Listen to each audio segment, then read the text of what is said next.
¿Qué tal? Hola. Vamos a seguir con las clases de modos de la comunicación social. En este caso nos vamos a centrar en un libro diferente, en un trabajo distinto de Erving Goffman, diferente a la presentación de la persona en la vida cotidiana, que fue el trabajo que comentamos la vez anterior. En esta ocasión nos vamos a concentrar en un trabajo un poco posterior que se llama Relaciones en Público.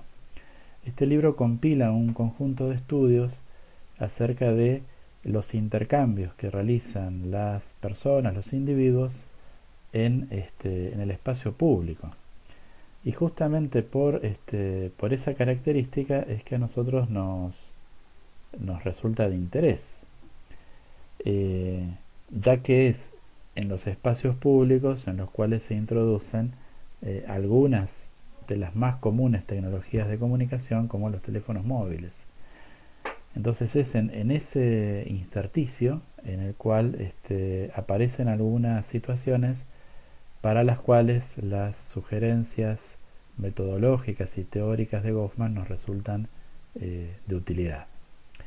Así que veamos un poco cómo él presenta esta problemática. Lo primero que señala es las inadecuaciones o las dificultades que presenta la categoría de individuo como una categoría a utilizar en un análisis de las interacciones. O sea, él dice que es una categoría muy imperfecta, muy imprecisa y propone otro ramillete de conceptos entre los cuales él señala que un individuo es al menos dos cosas diferentes a considerar. Por un lado, dice él, un individuo es una unidad vehicular. Y cuando habla de unidad vehicular se refiere a, lo define así, dice, es un caparazón de algún tipo controlado por un piloto o navegante humano. O sea, unidades vehiculares son las personas controlando sus cuerpos y también son las personas manejando vehículos, automóviles, camiones, barcos, aviones. Es decir, los individuos se desplazan y en ese desplazamiento eh, hay una serie de reglas implícitas que cumplen para evitar congestiones, choques e inconvenientes. Esas, en algunos casos esas reglas están muy explicitadas y por ejemplo tenemos para el caso de los automovilistas las leyes de tránsito. Pero es interesante ver cómo cuando no están así de explícitas, cuando se refieren a la manera en que las personas se mueven caminando, desplazándose en la vía pública, igualmente hay una serie de reglas que se llevan adelante. Yo les voy a dejar un eh, capítulo de un documental que se llama El Código.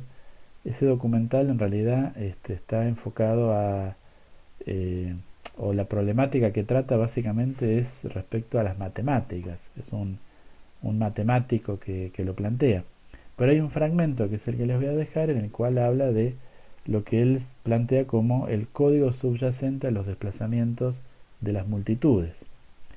Y hay un especialista que analiza la manera en que las personas se desplazan en lugares públicos, plazas, estaciones de trenes, terminales de colectivos y lugares así, lugares donde hay mucha gente. Y este especialista dice que los seres humanos son de los animales más predecibles respecto a la manera en que se desplazan. Eh, esta forma de desplazarse implica, según Goffman, dos eh, habilidades que están presentes permanentemente. Una es la que él llama la externalización o la glosa corporal y es la manera en que con nuestro cuerpo indicamos nuestras intenciones. O sea, indicamos hacia dónde vamos, qué objetivo físico tenemos. Es decir, no solamente nos movemos o movemos nuestro cuerpo de acuerdo a las necesidades funcionales que tenemos, sino que es un poco más. O sea, de alguna forma es como que exageramos un poco para mostrarle al otro cuál es nuestra intención y de esa forma facilitar, por ejemplo, caminando en la vía pública, que el otro nos esquive. Y la segunda habilidad es la que él denomina del ojeo. El ojeo es esta cosa por la cual tenemos presentes cuáles son las personas que tenemos alrededor, especialmente en nuestros desplazamientos, aunque no sean objeto de un interés particular. Esta cuestión de mirar sin ver como una especie de radar que tenemos incorporado. Bueno, más interesante es en realidad, y nos va a importar más a nosotros, lo que Goffman señala que los individuos son, por un lado, unidades vehiculares y por el otro lado lo que él llama unidades de participación. Es decir, son elementos en la interacción con los demás. En esa interacción con los demás hay una división fundamental, que es que los individuos pueden estar solos o pueden formar compañías. Es más, dice él, la forma general en que hay que definir las unidades de participación es como compañías, como grupos. Y cuando se encuentra una persona sola, tendríamos que pensar más bien que es un grupo de uno. Fíjense que esto es exactamente lo que él dice cuando habla de que en las actuaciones existen equipos de actuación y que esos equipos, que la mayoría o la forma paradigmática en que desarrollamos nuestras actuaciones es a partir de equipos, de la interacción de varias personas. Y que cuando uno realiza una actuación solo, habría que pensar que es un equipo unipersonal. De la misma forma que en el teatro, lo típico, lo estereotípico, lo paradigmático es que haya varios actores en el escenario. Hay algunas obras en las cuales hay un solo actor y eso es una obra unipersonal, pero que en realidad es un caso particular de ese caso más general donde hay varios. Bueno, en nuestras participaciones habitualmente estamos con otros, interactuamos con otros y coordinamos nuestras actividades con otros. Hechas estas salvedades, es decir, el individuo tomado como una unidad que se mueve en los espacios públicos y el individuo tomado como una unidad que junto a otros interactúa, el concepto principal que va a utilizar Goffman es el concepto de territorio, un concepto que él toma directamente de la etología, es decir, del estudio del comportamiento de los animales. En esto Goffman no es del todo original. O sea, Edward Hall, en La dimensión oculta, un libro clásico sobre el carácter comunicativo del espacio para los seres humanos, del espacio y de la arquitectura, donde habla de las distancias entre las personas. Edward Hall sería el fundador de la proxémica, la ciencia de estudiar cómo las relaciones espaciales significan. Bueno, él también utiliza el concepto de territorio y de territorialidad y lo define como el comportamiento mediante el cual un ser vivo declara característicamente sus pretensiones a una extensión de espacio que defiende contra los miembros de su propia especie. O sea, el territorio es una reclamación, un reclamo sobre un espacio físico que se reclama como de uso propio, en contra de otros individuos de la propia especie. O sea, un león es un animal territorial. O sea, solo puede haber un león macho adulto en una zona determinada. Si otro león macho ingresa en esa zona, el león lo toma como un desafío. O sea, ahí, bueno, hay una pelea entre ambos leones. Bueno, por supuesto, en ese territorio, que en general es bastante grande, hay muchos otros animales. Bueno, la reivindicación territorial no se hace sobre el resto de las especies, se hace sobre los individuos de la misma especie.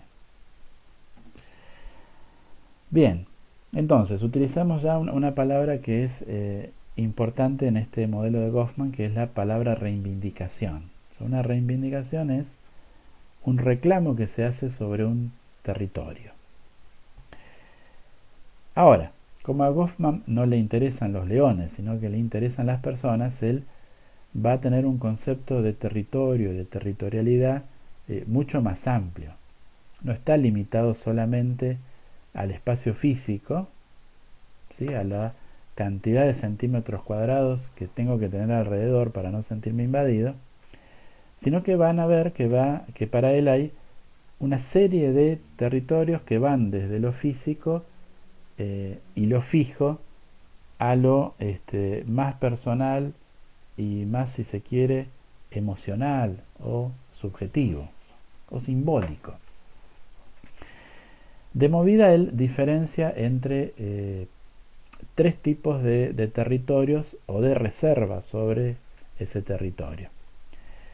Esos tres tipos son los territorios o las reservas fijas, las reservas situacionales y las reservas egocéntricas. ¿En qué se diferencian? Bueno, la reserva fija es, por ejemplo, mi casa.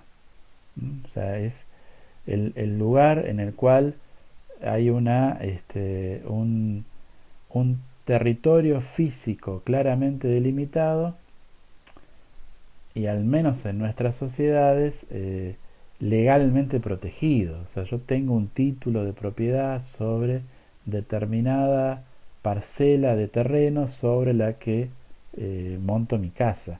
Y sobre esa propiedad hay una serie de eh, estructuras legales y normativas que defienden que eso efectivamente es mío.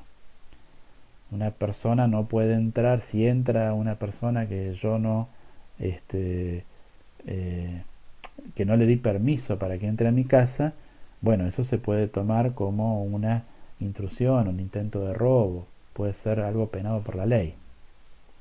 Bueno, esos territorios fijos no son los que nos van a interesar fundamentalmente, no son los más relevantes teóricamente. Hay otros dos tipos de territorios que son más interesantes, que son los territorios o las reservas egocéntricas y las reservas situacionales. Cuando Goffman habla de reservas egocéntricas, habla de aquellas cosas que yo llevo conmigo. Un bolso, una mochila, una cartera y yo mismo. ¿Sí? O sea, son cosas que se desplazan conmigo. Por otro lado, hay también territorios que consideramos como propios, o sea, que planteamos reservas de uso, que pretendemos usar de manera exclusiva, como, más que como individuos, como unidades de participación, y que no son legalmente nuestros. Por ejemplo, una mesa en un restaurante. O sea, de hecho,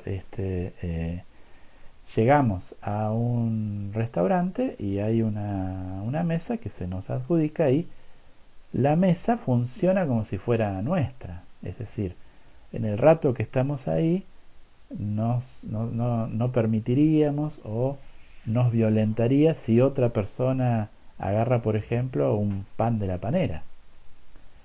O si viene y se sienta en la mesa, salvo que empecemos una conversación y lo invitemos a sentarse. O sea, la mesa es nuestra mesa, pero es nuestra mesa por un momento, en función de una situación. Esto fíjense que es muy delicado, si se quiere, o sea, es muy, muy sutil.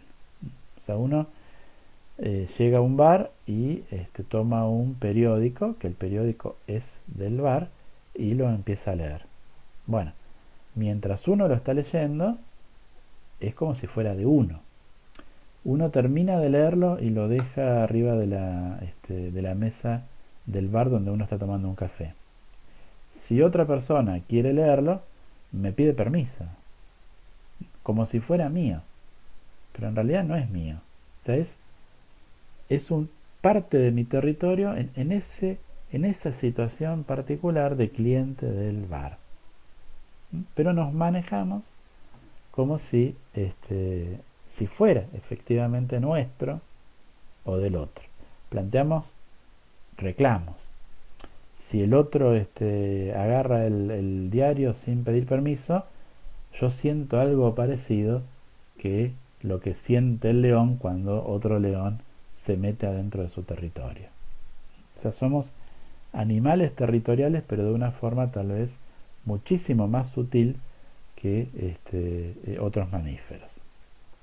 Bueno, yendo a tratar de hilar un poco más fino los, en los diferentes tipos de espacios, de territorios que utilizamos y que sentimos como propios o como de otros, Goffman va a plantear una especie de taxonomía donde menciona distintos casos de espacios, es decir, diferentes tipos de territorios. El más simple es el espacio personal. ¿No? El espacio personal que lo define como más o menos como el espacio del león, ¿no? O sea, el espacio alrededor de un individuo en el cual cuando otro individuo se introduce, el primero se siente víctima de una intrusión, lo que lo lleva, dice él, a manifestar su desagrado o incluso a retirarse. Bueno, esto en general también es algo relacionado con la situación. O sea, un caso típico es el caso del ascensor. O sea, en un ascensor, piensen en los ascensores de la universidad, que son ascensores que están pensados más o menos para 6 personas. Hay una ubicación típica de las personas a medida que entran al ascensor, en el cual si hay una persona se ubica en una de las esquinas, o se ubica, si hay uno solo, en cualquier lado, pero ya si hay dos que no van juntos, se ubican en las diagonales. Si hay 4, ubican las 4 esquinas. El quinto se ubica en la pared posterior, y ese espacio del medio al lado de la puerta se ubica en última instancia. Se llena en última instancia. Es decir, vamos preservando esas esferas que hay alrededor. No solamente en cuanto a no estar demasiado cerca del otro, sino incluso también lo contrario, es decir, a no estar demasiado lejos. A ver, pongo un ejemplo. Bueno, subimos a un colectivo, o también podría ser una sala de espera de un consultorio médico. Hay sala de espera del consultorio médico, hay, no sé, 20 sillas. Y una de esas sillas está ocupada. Bueno, ¿dónde me voy a sentar? Me puedo sentar en varios lugares, pero sentarme, si hay 20 sillas y una ocupada, en la silla de al lado de la que está ocupada, de alguna forma, eso es una intrusión. El otro siente que me estoy metiendo en su esfera, que no hay una justificación situacional para estar tan cerca. El colectivo está vacío, hay una sola persona sentada y yo me siento al lado, es una intromisión. Ahora bien, si esto no se da y nos vamos ubicando más o menos de acuerdo a cómo nuestro sentido de practicantes, de integrantes competentes de una cultura nos dicen cuáles son los lugares permitidos. Bien, después el colectivo o la sala del médico se va vaciando. Y en ese irse vaciando puede ser que solamente queden 2 sillas ocupadas y que sean la silla donde estoy yo y la persona de al lado. Bien, ahí se da el problema inverso. Ya no es lo que significa estar juntos, sino también lo que puede significar eh, irme. ¿Mm? A ver si lo explico mejor. La sala de espera está llena. En la otra punta hay una persona que se para porque lo atiende el médico y entonces yo me paro, me desplazo hasta la otra punta y me siento ahí. Inequívocamente lo que estoy manifestando es que no quiero estar sentado al lado de la persona que tenía al lado. O sea, el uso que hacemos de los espacios significa tanto cuando estamos muy cerca como cuando nos alejamos. Segundo tipo de espacio, Goffman lo llama el recinto. Entonces, el recinto son auxilios físicos visibles, a diferencia del espacio personal, que no lo es, eh, y que dan contención a nuestro reclamo territorial cuando estamos en un lugar público. Por ejemplo, en el cine, la butaca. Uno podría pensar en qué medida los apoyabrazos de la butaca sirven realmente para apoyar los brazos o sirven más bien para delimitar cuál es el recinto, el espacio de cada uno. Bueno, nuevamente, o sea, estoy en un restaurante y estoy ocupando una mesa de 2 personas, esa mesa es un recinto. Si yo estoy solo, aunque haya una silla delante mío que está libre, si el resto de las mesas están ocupadas, no hay mesa disponible. No es que el mozo va a hacer entrar a otra persona porque hay una silla disponible frente a mí.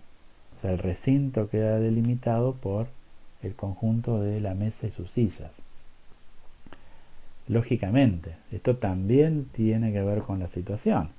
Si no estoy en un restaurante, sino que estoy en la cantina de la universidad, es más admisible que compartir mesa en determinada situación. Pero como en el caso anterior, no es tan admisible si hay otras mesas que están totalmente vacías. Bien, entonces el recinto como un espacio que tiene algún tipo de límite físico y que sobre el que planteamos algún tipo de propiedad. Las sillas en el aula. Esto es una cosa habitual, o sea, empieza un curso, ¿sí? No vamos a decir una materia que tiene mucha mayor continuidad. Un curso donde hay gente que no se conoce y llega a hacer el curso. El primer día, bueno, cada uno se sienta más o menos donde puede. Para el segundo día, la gente ya es dueña de la silla. Es muy inhabitual que una persona se siente en un lugar muy diferente al lugar donde se había sentado el primer día. Tienden a repetir la ubicación, porque hay una cuestión de reclamo personal. En el caso de ustedes, como de cualquier grupo de estudiantes, yo podría más o menos decir dónde se va a sentar cada uno de ustedes en la próxima clase. No se sientan en cualquier lugar, están bastante ubicados de acuerdo a grupos. Por lo tanto, si uno en algún momento llegara primero y se sentara en el lugar donde habitualmente no se sienta, eso sería visto de alguna forma, se sentiría como una intromisión. Bien, tercer tipo de espacio, Goffman lo llama el espacio de uso, el espacio que reclamamos por necesidades prácticas. O sea, el espacio que hay, por ejemplo, entre un cuadro y yo que lo estoy mirando en un museo, entre la góndola y el consumidor en un supermercado.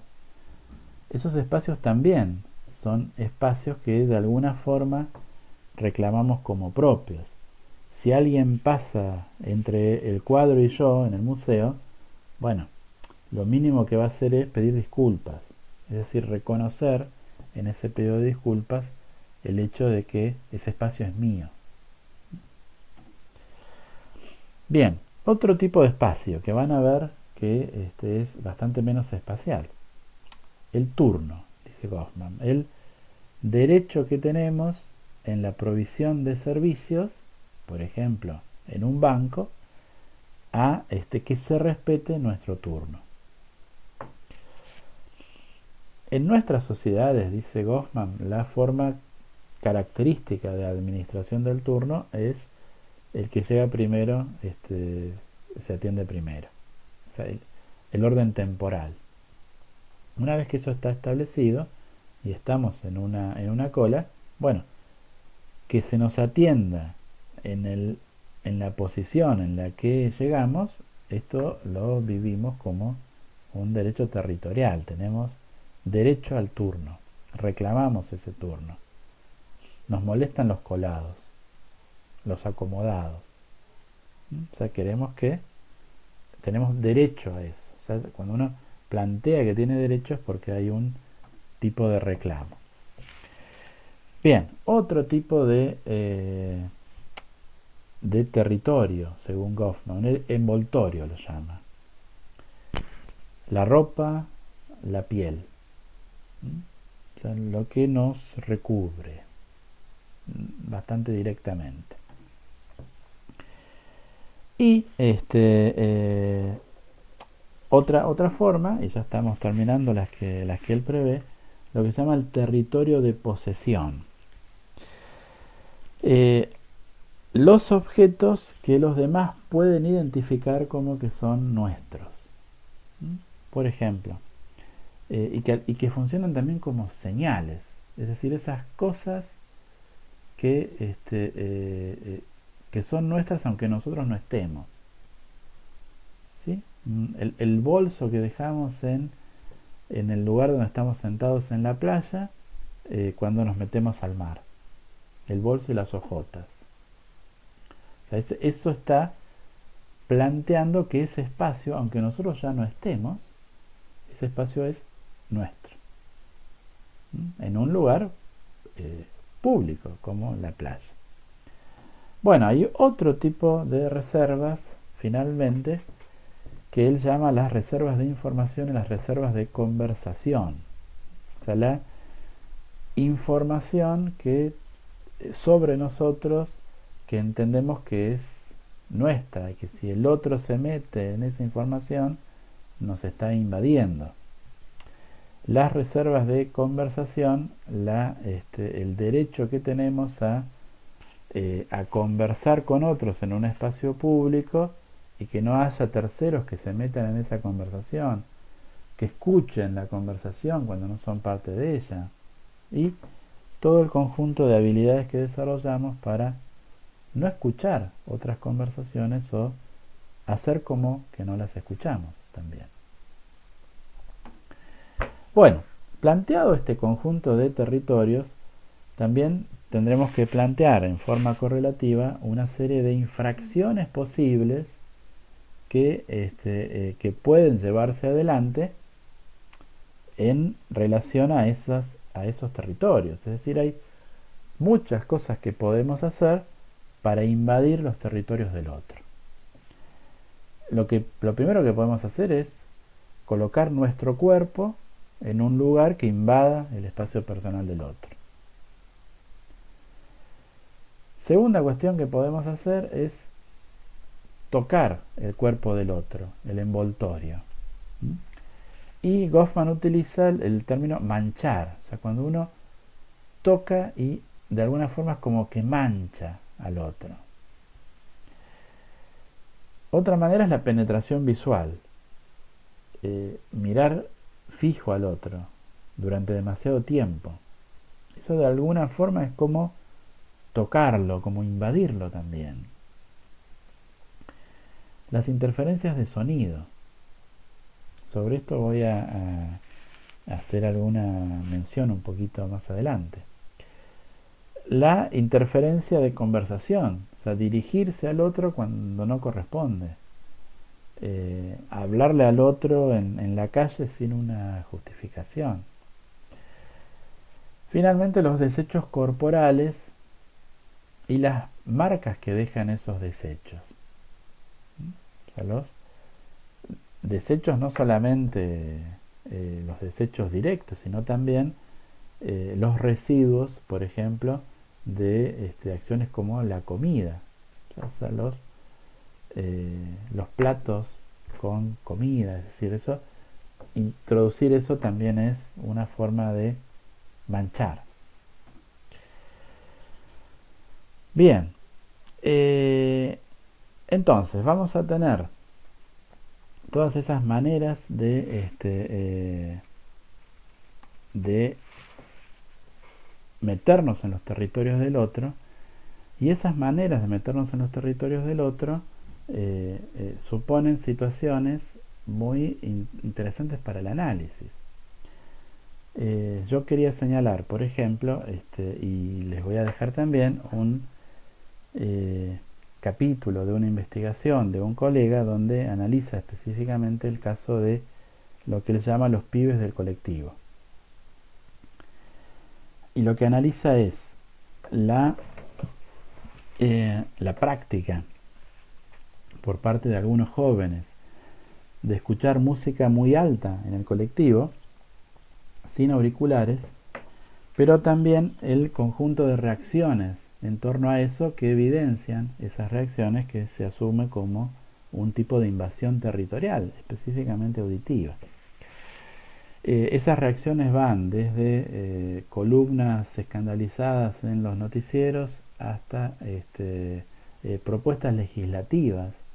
En algunas ciudades argentinas se han planteado ordenanzas que prohíben escuchar música sin auriculares en el colectivo, hasta la indignación señalada por algunos usuarios, incluso algunos usuarios jóvenes. Entre todas esas reacciones, simplemente quiero leer una entrevista que hace este colega que se llama Norberto Murolo a un joven de 20 años que le dice esto: hoy viajé en Bondi y no me llevé los auriculares. Y si no tengo los auriculares no voy a poder escuchar música. Por ejemplo, yo subo y no tengo ganas de andar escuchando cumbia. Y tengo al negro villero atrás, ¿entendés? Me dan ganas de pararme y romperle la cabeza. Es así. Sacaron una ley que no se puede escuchar música en los colectivos si no la respetan. Entonces, déjame de hinchar las bolas, es así. Repito, me dan ganas de pararme y romperle la cabeza. O sea, qué grado de afectación siente la persona por la intromisión auditiva de la música del otro. Bueno, ustedes van a ver que Murolo saca de ahí una serie de conclusiones que tienen que ver con una cuestión social y de clase. Pero eso, desde lo que nosotros estamos comentando acá, esa cuestión de que el territorio no es solamente el espacio físico, sino también una serie de reclamos que hacemos sobre distintos aspectos. Bien, en relación al, a los territorios, hay dos cosas generales que podemos considerar intromisiones. Goffman las llama intrusión y obstrucción. O sea, uno puede meter el cuerpo o también un desecho propio en el espacio del otro, y eso es vivido por el otro como una invasión, o uno también puede obstruir, como en el fútbol, ¿no? Obstrucción es la colocación del cuerpo de forma tal de impedir el normal desplazamiento del otro. Bueno, uno puede comportarse, dice Goffman, como si reclamáramos un territorio mayor al que los demás piensan que nos corresponde. Eso es en realidad lo que están haciendo los pibes del colectivo. ¿Sí? No es que están metiendo su cuerpo en el lugar del otro, sino lo que están haciendo es haciendo como que todo el colectivo es su propio terreno auditivo. Y eso es lo que molesta en tal grado al resto de los pasajeros.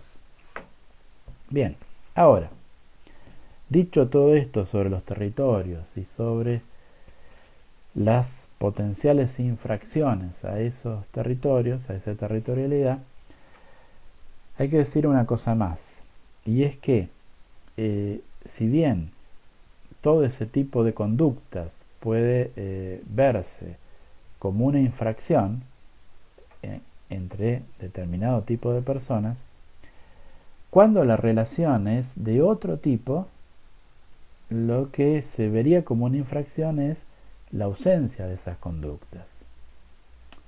Pongamos un ejemplo simple. Llego nuevamente a la sala del médico, hay una sola persona sentada, pero esa persona es un amigo al que hace mucho tiempo que no veo. ¿Dónde tengo que sentarme? Bueno, lógicamente, ustedes ya lo saben, tengo que sentarme al lado de mi amigo. Si me siento en un lugar distante, que es lo que tendría que hacer con cualquier otra persona, si me siento en un lugar distante, mi amigo lo va a sentir como una ofensa. Entonces, todas estas formas de comportamiento tienen un carácter doble. Con determinadas personas, que pueden ser la mayoría, son infracciones. Pero con otras personas, todas estas formas de conducta son una celebración de la relación. Con muchas personas son las cosas que no hay que hacer. Con algunas personas son las cosas que justamente hay que hacer. Bien. Goffman plantea este tipo de esquema de análisis en función de las interacciones de las personas en los espacios públicos en general. Él no está interesado en las tecnologías de mediación. Pero hay muchos otros. Richard Lynn es uno de esos autores que ha encontrado que las intuiciones y los modelos conceptuales de Goffman tienen utilidad cuando uno piensa en cuestiones como, por ejemplo, el uso de los teléfonos móviles en los espacios públicos, y entonces uno se encuentra ahí con una especie de plus en el sentido de que el interactuante lleva al mismo tiempo dos interacciones. La interacción que se tiene con aquellos que están copresentes y la interacción que se tiene con aquel que está presente en forma mediada. Y entonces, por ejemplo, este es un ejemplo que pone, creo que no es Rich Link, sino otro autor, puede ser que uno esté hablando por teléfono, o sea, cuando uno está reunido con otra persona, con un amigo tomando un café, suena mi celular y atiendo. Eso de alguna forma es una incorrección, porque estoy prestándole menos atención a mi interlocutor de la atención que debería prestarle si considerara totalmente la relación. Entonces puedo morigerar esa infracción a partir de la glosa corporal. Entonces, ¿qué hago? Bueno, empiezo a hacer caras que muestran que era inevitable que yo atendiera, pero que el que me está hablando es un plomo, que habla demasiado, que yo no quería atenderlo. Esto no tiene costo en relación al aquel con el que estoy hablando por teléfono porque no me ve. Y quedo bien con aquel que me ve. Bueno, entonces acá ven cómo el concepto de glosa corporal, que es uno de los conceptos de este ramillete, es utilizado para interpretar las externalizaciones que se realizan al momento del uso de una tecnología mediada como el teléfono móvil. Bueno, vamos a ir concluyendo, a decir que si bien acá estuvimos hablando acerca de las infracciones que se pueden hacer a la territorialidad, Goffman también se detiene en lo que él llama los rituales positivos, o sea, los rituales que hacemos para apoyar a otras personas, eh, para celebrar su lugar cuando hay un cambio de rol, también los rituales que hacemos para recuperar la relación con los otros cuando metemos la pata, cuando hay una incorrección, una equivocación. Bueno, los rituales de la vida pública son muchísimos y están muy centralmente articulados en nuestra vida cotidiana, y nos llevan a pensar en cómo cada pequeña partícula de nuestra conducta en la vida con los otros tiene un cariz comunicativo. O sea, cómo cada pequeña molécula de nuestra actuación siempre significa. Y cómo, por lo tanto, hemos desarrollado como individuos y como especie una serie muy compleja de códigos de convivencia que por ahí no están presentes en nuestra conciencia cotidiana, pero que si los presentificamos podemos convertirnos en comunicadores más competentes. Es decir, todas estas cosas que hacemos porque sí, porque sabemos hacerlas, pero no porque hayamos reflexionado en sus características, podemos transformarlas también en acciones planificadas de comunicación. Y de esa forma convertirnos en comunicadores más competentes. Bueno, dejamos por acá. Les dejo algunos materiales, el artículo de Murolo, también les recomiendo el artículo de Richard Ling, el fragmento del documental El Código y, por supuesto, la bibliografía central de esta parte de la unidad, que es los extractos del libro Relaciones en Público de Erving Goffman. Con esta clase cerramos nuestro primer cuatrimestre, que ha sido, ustedes saben, bastante complicado en su último tramo. Todos deseamos que el comienzo del segundo cuatrimestre sea mucho más normal. Yo me despido. Si no tenemos ocasión de encontrarnos ni de cruzarnos tampoco virtualmente, les deseo muy feliz receso invernal, que descansen y que también recarguen las pilas para un segundo cuatrimestre que va a ser muy intenso.